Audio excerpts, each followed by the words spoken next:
الله وحده لا شريك له ونشهد أن محمدا عبده ورسوله أعوذ بالله من الشيطان الرجيم بسم الله الرحمن الرحيم وإن طائفتان من المؤمنين اقتتلوا فأصلحوا بينهما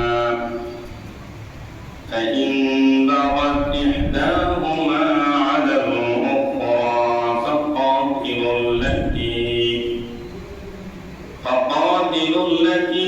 تبغي حتى تفيء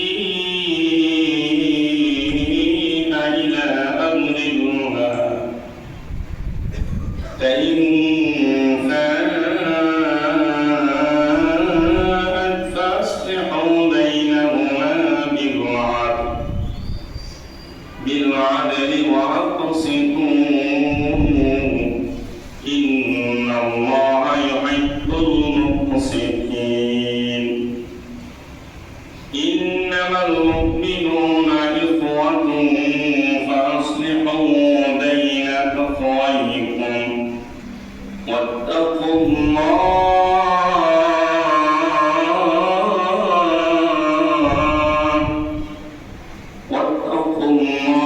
لعلكم ترحمون صدق الله العظيم ইরশাদ হচ্ছে আর যদি মুমিনদের দুটি দল তারা যুদ্ধে কিংবা হাঙ্গামে লিপ্ত হয় তাহলে তোমরা তাদের মধ্যে মীমাংসা করে দাও আর যদি তাদের কোনো একটি দল অতিরিক্ত বাড়াবাড়ি করে কিংবা সীমা লঙ্ঘন করে তাহলে তোমরা সবাই মিলে তার সাথে যুদ্ধে লিপ্ত হও যতক্ষণ পর্যন্ত না তারা আল্লাহর পথ ফিরে আসে। তবে যদি তারা আল্লাহর পথে ফিরে আসে তাহলে তোমরা তাদের মাঝে সুন্দরভাবে আদল ও ইনসাফের সাথে মীমাংসা করে দাও। আর নিশ্চয়ই আল্লাহ তাআলা যারা ন্যায় বিচার করে তাদেরকে আল্লাহ খুব ভালোবাসেন। অবশ্যই মুমিনরা একজন আরেকজনের ভাই, অতএব তোমাদের ভাইদের মধ্যে তোমরা আপোষ মীমাংসা করে দাও আর সকল অবস্থায় আল্লাহ তাআলাকে ভয় করো, তাহলে আশা করা যায় তোমরা আল্লাহ তাআলার অনুগ্রহপ্রাপ্ত বান্দা হতে পারবে। বারাকাল্লাহু লানা ওয়া লাকুম ফিল কুরআনিল আযীম ওয়া নাফা'না বিল আয়াতি ওয়া যিকরিল হাকীম। আমি আপনাদের মাঝে যে কথাগুলো বলতে চাই, আসলে যখন সুযোগ আমি পেয়েছি তখন একটা সুযোগটাকে কাজে লাগানোর চেষ্টা করছি। সেটা কেমন, আমি কিন্তু আমার একটা মসজিদের খতিব, আমি প্রত্যেক জুমার সময় কোরআনের তাফসীর করি, আমি ধারাবাহিকভাবে কোরআন থেকে পড়ি। আমি সূরা হুজুরাত থেকে আমি এখানে কন্টিনিউ আলোচনা করতেছি। তো ঠিক আগামী সপ্তাহে শুক্রবারের দিন ঠিক যেই দুইটা আয়াত নিয়ে আমি কালকে মূলত জুমার আলোচনা করব, আমার এই আয়াতটা মনে হলো আপনাদের কাছে এই মেসেজটা দেওয়া দরকার। সেই জন্য আমি এই আয়াতটাই সিলেক্ট করি 10 নম্বর। সূরা হুজুরাত হলো কোরআনের মধ্যে সবচেয়ে ইমোশনাল একটা জায়গা। মুসলমানরা যখন বেশ শক্তিশালী অবস্থান হয়ে গেছে, আল্লাহর নবী সাল্লাল্লাহু আলাইহি ওয়াসাল্লাম হিজরত করার 9ম হিজরিতে কিন্তু এই সূরা হুজুরাতটা আল্লাহ তার নবীর কাছে প্রেরণ করে 9ম হিজরি। তার মানে কি 9ম হিজরি মানে তখন ইসলামী রাষ্ট্র অলরেডি 9 বছর হয়ে গেছে। মুসলমানদের একটা বিরাট শক্তি আছে, শক্তি তারা কিন্তু অর্জন করতে সক্ষম হয়েছে। ওই মুহূর্তে 9ম হিজরিতে, তার মানে যখন অনেক ধরনের মুসলমান কিন্তু আল্লাহর নবীর সাথে সম্পৃক্ত হয়েছে, দুর্বল, মুনাফিক, বিভিন্ন মুসলমান, অনেক বেদুইন, বিভিন্ন অনেক শ্রেণীর মানুষ যখন আসছে, তখন তাদের মধ্যে কিছু ভুল ভ্রান্তি, ভুল ত্রুটি কিন্তু হচ্ছে, কিছু ভুল ত্রুটি হয়ে যাচ্ছে। ঠিক আল্লাহ তাআলা এই মুসলমানদের ছোটখাটো ভুলগুলা ছোটখাটো ভুল থেকে বড় ধরনের অঘটন যদি ঘটে না যায়, এজন্য ছোটখাটো ভুল থেকে সংশোধন হওয়ার জন্য সূরা হুজুরাত আল্লাহ তাআলা এই সূরাটা নাযিল করেন। হুজুরাত মানে হলো হুজরাখানা, অর্থাৎ আল্লাহর নবী সাল্লাল্লাহু আলাইহি সাল্লাম স্ত্রীদের সাথে নিজে ঘরে অবস্থান করতেন, এই ঘরগুলোকে বলা হতো হুজরাখানা। আল্লাহর নবীর এক একজন স্ত্রী এক একটা হুজরাখানা ছিল, সবগুলা হুজরাত মানে সবগুলা ঘর মিলে বলা হয় হুজরাত। এই ঘরের উপর ভিত্তি করে আল্লাহ তাআলা এই সূরাটার নামকরণ করছে সূরাতুল হুজরাত। বলে সুবহানাল্লাহ। আল্লাহ তাআলা এই আয়াতের মধ্যে দুইটা আয়াত, এই আয়াতটার মধ্যে আপনারা বুঝতেই পেরেছেন যে মুসলমানদের মধ্যে দ্বন্দ্ব ফাসাদ সব তৈরি হয়েছে। আল্লাহ বলছে ওয়া ইন তাইফাতানি মিনাল মুমিনিনা তাতালু ফাসলিহু বাইনাহুমা। যখন মুমিনদের মধ্যে দুইটা দল যখন তারা দ্বন্দ্বে লিপ্ত হবে, যুদ্ধে লিপ্ত হয়ে যাবে, মারামারিতে লিপ্ত হবে, তখন তোমরা কি করবে? এই দুই দলকে মীমাংসা করে দিবে। কি করে দিবে? এই দ্বন্দ্বটাকে জিয়ে রাখবেন। এর একটা খুব চমৎকার একটা শানে নজর আছে। আল্লাহ নবী মুহাম্মদ রাসূলুল্লাহ সাল্লাল্লাহু আলাইহি ওয়াসাল্লামকে একবার এক আনসারী সাহাবী বললেন, ইয়া রাসূলুল্লাহ, আপনি আমার সাথে চলেন।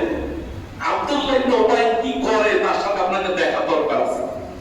আপনি তার সাথে সাক্ষাৎ করবেন, সে কোথায় আছে আপনি আপনাকে নিয়ে যাবেন, তাকে দেখানোর জন্য আপনি আমার সাথে চলেন। কারণ আব্দুল্লাহ ইবনে উবাই কিন্তু একদম নবীজির মদিনার প্রথম জীবন থেকে সে কিন্তু আল্লাহ নবীর সাথে দুশমনি করে গেছে। যদিও সে কিন্তু ইসলামের লেবাস ধারণ করেছিলেন, সে কিন্তু জুব্বা পরতো, টুপি পরতো, মাথায় পাগড়ি ছিল। ইভেন আল্লাহ রাসূল সাল্লাল্লাহু আলাইহি সাল্লামের পিছনে তারা নামাজ পড়তেন, নবীজি ঠিক পিছনে। এরকম 4 থেকে 5 জন সাহাবী সবচেয়ে বেশি আল্লাহর নবীর পিছনে দাঁড়াতেন। তার মধ্যে হযরত আবু বকর রাদিয়াল্লাহু তাআলা আনহু, উমর রাদিয়াল্লাহু তাআলা আনহু, হযরত আলী, হযরত বেলাল আর এই আব্দুল্লাহ ইবনে উবাই। তার মানে কি আল্লাহর নবীর পিছনে দাঁড়ানোর জন্য তিনি সব সময় ব্যস্ত থাকতেন। ইভেন উনি যদি পরেও যেতেন, আল্লাহর নবী সাহাবীদেরকে ডিঙিয়ে দিয়ে উনি সবার সামনে যে নবীর পিছনে দাঁড়ানোর চেষ্টা করতেন। আর এত কিছু করার পরও কিন্তু নবীজির পিছনে নামাজ পড়ছেন, দাড়ি ছিল, টুপি ছিল, পাগড়ি ছিল, নবীজির সাথে যুদ্ধেও কয়েকটা যুদ্ধ দেখেছে।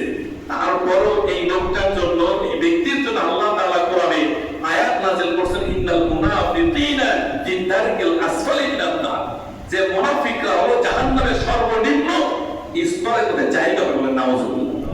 তার মানে বোঝা গেল যে দাড়ি, টুপি, পাগড়ি থাকলেই নামাজ পড়লে সে মুমিন হতে পারে না। মুমিন কোথা থেকে হয়? অন্তর থেকে হয়। নবীজি কি বলেছে? আত্তাকওয়া হাউনা, আত্তাকওয়া হাউনা। তাকওয়া থেকে এই জায়গায় অন্তরে। আপনার ঈমান যদি অন্তর থেকে তৈরি না হয়, যতই আপনার পোশাক হোক না কেন, যতই আপনার দাড়ি টুপি থাকুক না কেন, আপনি আব্দুল্লাহ ইবনে উবাই উত্তরসূরি হবেন যদি আপনার ঈমান যদি খালিস না হয়। এজন্য আল্লাহ নবী কি বলেছেন? আখলিস দীনাকা ইয়াকফিকাল আমালুল কলিল। তোমার ঈমানকে মজবুত করো, খাঁটি করো, তাহলে আমল যদি অল্প যদি হয়, ওটাই তোমার নাজাতের জন্য কি হয়ে যাবে? ওসিলা হয়ে যাবে। সুবহানাল্লাহ। প্রিয় ভাইরা, আল্লাহর নবীকে দেখানোর জন্য একজন আনসারী সাহাবী বলে, ইয়া রাসূলুল্লাহ, আপনি আমার সাথে চলেন। আল্লাহর নবী তখন একটা গাধার পিঠে চড়ে আল্লাহর নবী সাহাবী, আনসারী সাহাবীর সাথে তিনি রওনা দিয়েছেন। দিয়ার পরে ঠিক সেখানে আব্দুল্লাহ ইবনে উবাই যে ঘরের মধ্যে অবস্থান করছে, সেখানে আল্লাহর নবীকে নিয়ে গেছে, সাথে ওনার গাধাটাও গেছে। যাওয়ার পরে আব্দুল্লাহ ইবনে উবাই তখন বলে বলল, ইয়া রাসূলুল্লাহ, আপনার গাধা থেকে বিশ্রী গন্ধ আসছে, আপনার গাধাটাকে সরিয়ে আসেন, কারণ গাধার গন্ধে আমার বমি আসতেছে, আমি থাকতে পারছি না। নাউজুবিল্লাহ। তাহলে আল্লাহর নবী যে বাহনে চড়ে, সেই বাহনের গুরুত্ব কতটুকু হয়? আল্লাহর নবীর যে পোশাকটা ছিল, সেই পোশাকটার গুরুত্ব কতটুকু? আল্লাহর নবী যে টুপি পরতেন, সেই টুপিটার গুরুত্ব কতটুকু?